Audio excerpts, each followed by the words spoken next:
6:15 in Douala and Yaoundé 6:15 in Kumba and Konya, southwest region of Cameroon. Thanks for tuning in. I'm Kejang Henry Atimbe. Quick rundown of our top stories with Stephanie Chain.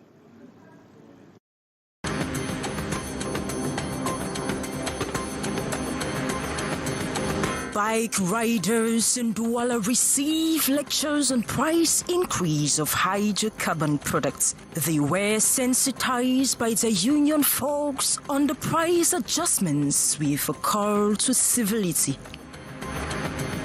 And historic sermon of Pope Francis in the Democratic Republic of Congo with close to 1 million attendees. The Holy See has called for an end to neo-colonial exploitation of Congo, buried in conflicts for decades. The 6:15 news rolls out in a split second with anchorman Kejang Henry Atimbe.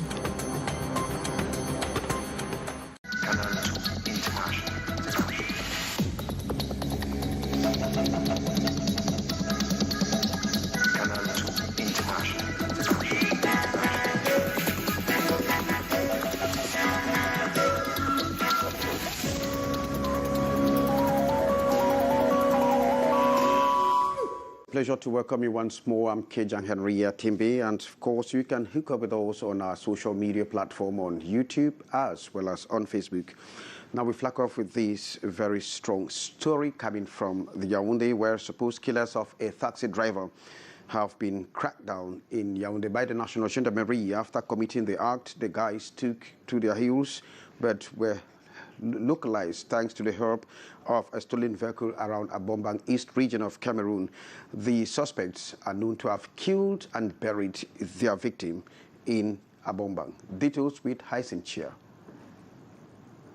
Life was squeezed out of this 42-year-old taxi driver, Yombi Rostad, on the night of 24th, breaking 25th of December 2022. Assassinated and doing away with his taxi, a barbaric act masterminded by his own friend. Hired in Yaoundé, killed and buried in a bush at Ndongoasi, 10 kilometers from Awai village, Mefuanafamba division of the Central region. The community in deep shock after the discovery of the remains on January 31st. A difficult situation for the family to comprehend. Nous sommes dépassés. Nous n'avons jamais vécu un scénario pareil dans notre famille. Nous pouvons vous dire que, nous manquons les mots, nous sommes juste dépassés. The reason for the cruel action as revealed by the supposed perpetrator. Au départ, j'étais vraiment furieux. Je voulais vraiment le commettre. Pourquoi? Parce que il y avait des petits problèmes financiers et lui, chaque fois il me demandait de l'argent, il me demandait toujours les prêts qui ne remboursaient presque jamais. Et maintenant, j'avais des petits problèmes financiers qu'il fallait résoudre dans ma belle famille, mais je n'ai pas pu les résoudre. Maintenant, j'ai donc organisé cela. Following a complaint filed by the family of the victim, the elements of the Central Regional Gendarmerie Legion embarked on a search, localizing the stolen taxi at Abombang, alongside some suspects, and cracking down others in Awai and Yaoundé. Thanks, Hyacinth. Thousands of commercial bike riders in the city of Douala have been sensitized on the new petroleum prices and government measures and why they should shun away from fake news and acts of deviant acts during this period. The message was preached by union leaders today, as more in the report. Gathered at different pumping stations in Cameroon's economic city are motorbike riders impatiently waiting to be served what it describes as the most precious to them, which is fuel.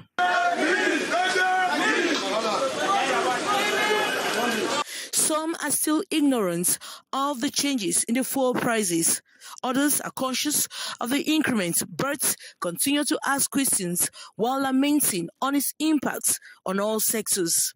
I try to understand why government increased the price of fuel, but if it is a sake for the development of the country, then I have no problem. I'm still struggling to understand why the price hike, but at the end of the day, we don't have a choice. There's still to understand why. But what do? The price has increased already. so we are obliged to support governments. Among the commercial bike riders are trade union leaders. Their mission is to sensitize commercial bike riders on the new petroleum prices, government measures, and why they should shun fake news and deviant acts. A message that seems to have sung through.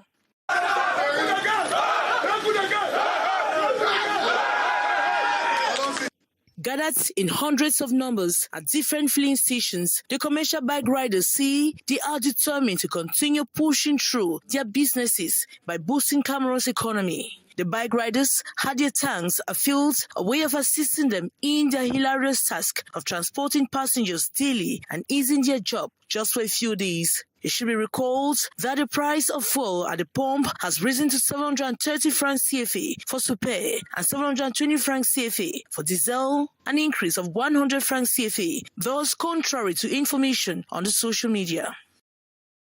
On the sidelines, experts have expressed fears that the inflationary situation in Cameroon might worsen in 2023 with the recent price increase in petroleum products. And this might certainly affect many sectors, or all the sectors of the economy. The International Monetary Fund recently has published a report that the inflationary situation in Cameroon in 2023 might be maintained at 6%. But then the experts still believe that that might go beyond the present situation. Ambo Gladys Diba. Cameroon currently experiences two types of inflation.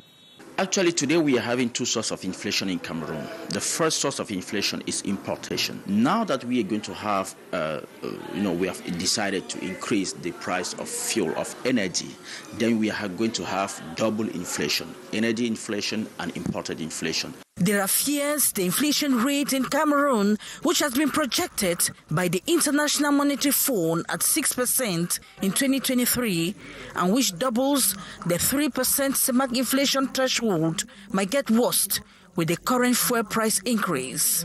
Cameroon will suffer a bit more now that their purchase power is very low as compared to the prices that are increasing. So life is going to be very, very difficult, and the access to goods, to commodities and services is going to be, more difficult. On the economy as a whole, you will realize that there will be a huge difficulty in the production because the demand will be a little bit low. If people cannot consume, how do they produce?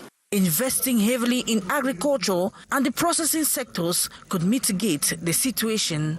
If we invest seriously in the agriculture, then we are going to increase the production in the agriculture, and then we are going to limit the importation. Therefore, we will limit the effect of the imported inflation. That's what we got to do, and that's why I really encourage the government in what they call import substitutions. In 2022, the Cameroon government forecast inflation to ease by 3% in 2023, despite the ongoing Russian-Ukrainian conflict and its global impacts. And the European Union is redefining its investment strategy in Cameroon with the introduction of what is known as the EU-Africa Global Gateway Investment Package. 150 billion euro is the package for nations and for sub-regions. Details in the following report.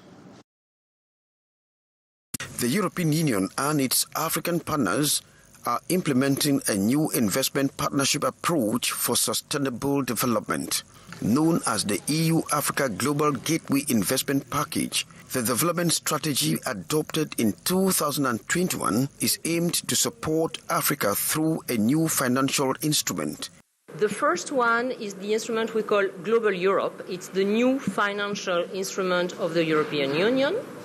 And those funds are implemented using the full toolbox of the European Union, depending on the needs. We can work via grants, which are the standard way we used to work for, but we also very much privilege blending or guarantees with financial institutions. With a dismally staggering economic growth, the European Union will fast-track its offering of national and regional investment package of 150 billion euro. If if we speak of structural reforms in a country, we continue using budget support, meaning a direct grant from the European Union to the budget of the country, so as to support the reform of its own administration or national policies. The EU Deputy Director General in charge of international partnership, Myriam Ferron, is in Cameroon for this new European Union investment orientation. She met with actors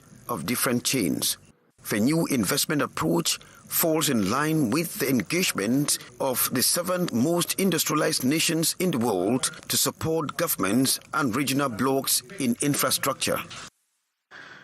And we move to schools where the easy mastery of French and English languages is still a very big problem to some students of bilingual secondary and high schools in Douala. And students and teachers have actually acknowledged the limitations in the effective implementation of bilingualism. Morindi. These students study in an environment which normally should produce bilingual citizens in the near future. Unfortunately, they are still limited in the learning and practice process. We had government bilingual high school Deido and Lokpom in Cameroon's economic city. We took interest in appraising the students' mastery of French and English, which are Cameroon's 2 official languages. An advantage for me to talk the 2 languages because it helped me to teach even my younger ones at home to also learn the 2 languages if they don't know, and to teach others people that does not know how to speak English or French in the quarter. Given that we are in a bilingual school, we think what we do is make an effort to give advantages of being a bilingual to those our young ones, and that's why by time we learn them at the end of each lesson, try to summarize our lesson both either in English or in French, so that they will have a different view on the other language.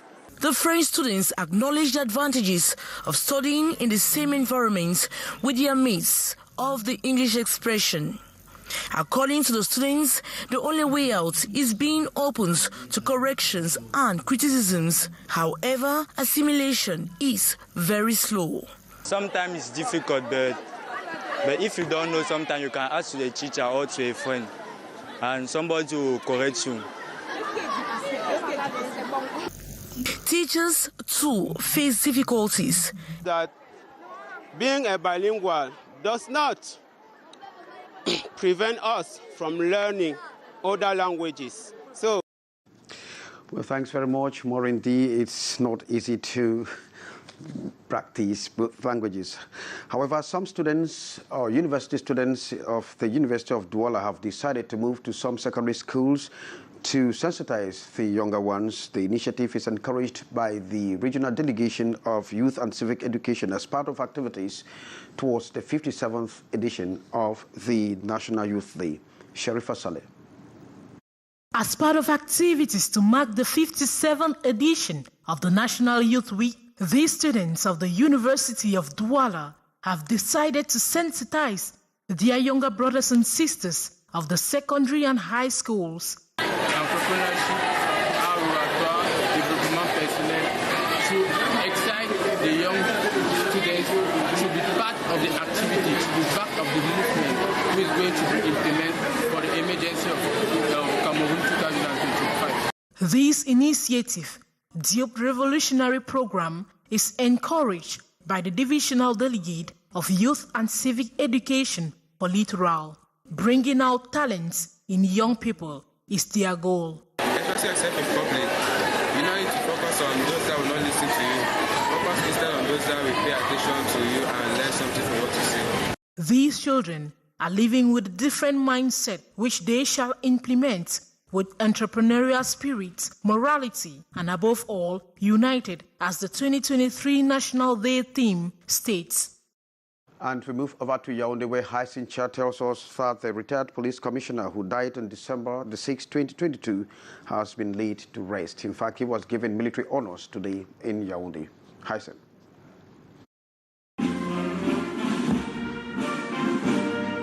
He was a loyal servant of the state, for 44 years in the maintenance of law and order within the National Police Corps. Police Commissioner Tejuda Bruno, who gave up the ghost on December 26, 2022, today receives military honors from the state at the National Advanced Police School in Yaoundé as he begins final journey to eternity.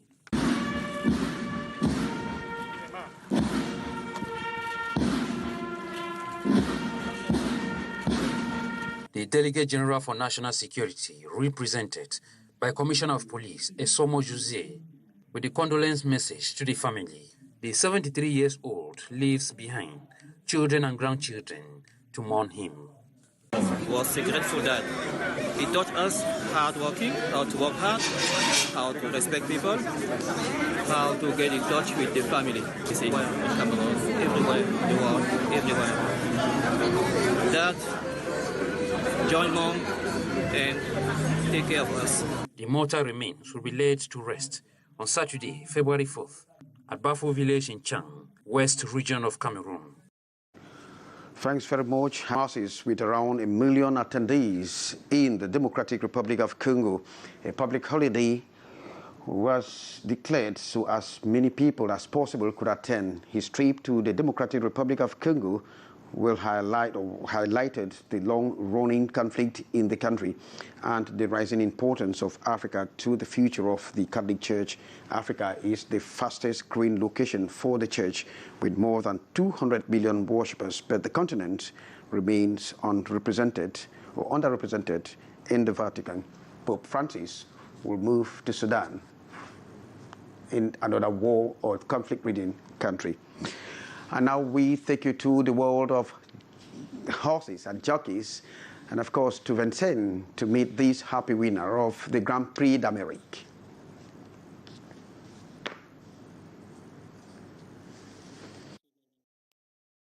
Fulfilling social contract is a paramount objective of Cameroon's leading betting company, PMC. One of such recent corporate social responsibility is the renovation of the maternity ward of New Bell District Hospital in Douala. When I saw the state of the maternity, as a mother, I felt bad. So I said it is important for PMC, as a national enterprise, to accompany the director in his drive to renovate the hospital. Many women come here to deliver, so PMC is happy to support women in New Bell. Et le PMC est extrêmement fier de pouvoir apporter son soutien aux femmes de New Bell.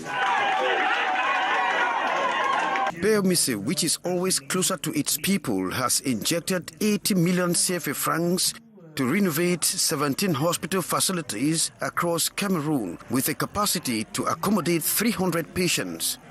Flanked by the regional delegate of public health for the littoral, Dr. Mambo Albert, the president of the management committee, Mayor Fampo Denis, and the director of the New Bell District Hospital, Dr. Emilien Fouda, the CEO of PMC, Tatiana Eldon, used the opportunity to remind the population that PMC will always stand by them in times of distress. On ne peut pas évoluer si on n'a pas rénové. We cannot evolve if we don't renovate.